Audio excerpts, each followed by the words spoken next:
alone with her thoughts, and perhaps also with God. And it says you felt the presence of something. Yeah, there's like other things around me. Okay, can you describe them?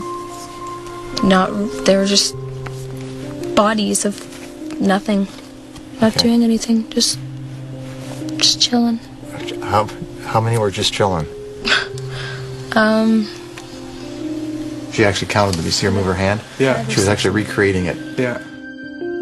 More than 80% of Dr. Persinger's subjects, whether they are religious believers or not, sense a presence from the God element. When the right hemisphere was being stimulated, she felt the presence of things around her.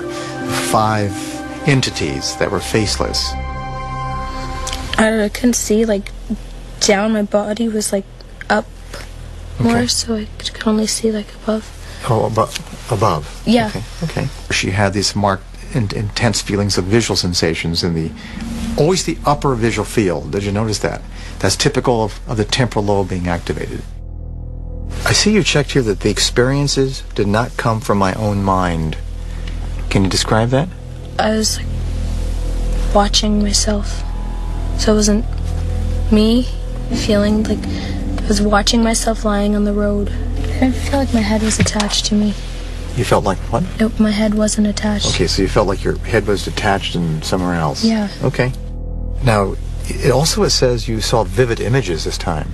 Yeah, there's like heat coming up, like fire. Okay. Coming up around.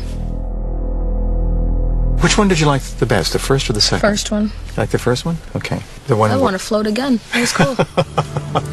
Okay, well. Not too much liking the fire part, the second one, but I don't know.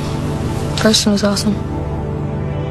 And she had a classic experience that takes place in the chamber. Now imagine what that would be if she was sitting in a church pew, or a synagogue, or a mosque, or for that matter laying by herself at night in the middle of her bed, and this happened.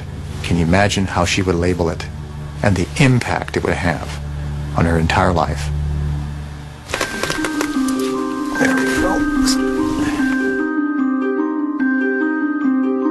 Dr. Persinger's work raises the extraordinary possibility, not just that spiritual experiences can be induced, but that some of the most intense and influential religious visions in history may have their root in nothing more than the wiring of the human brain.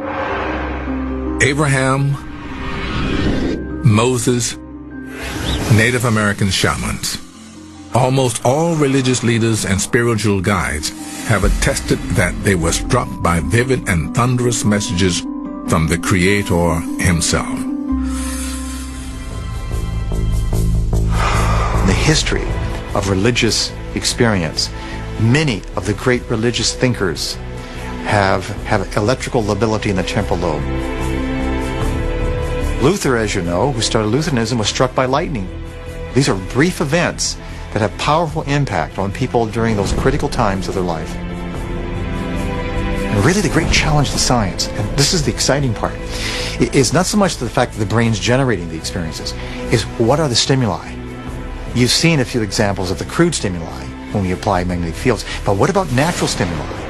What about stimuli that are manufactured or manipulated by societies? What about intrinsic chemical changes? And what about all those stimuli we don't know yet that can produce the most powerful experience in the history of humankind, the God experience?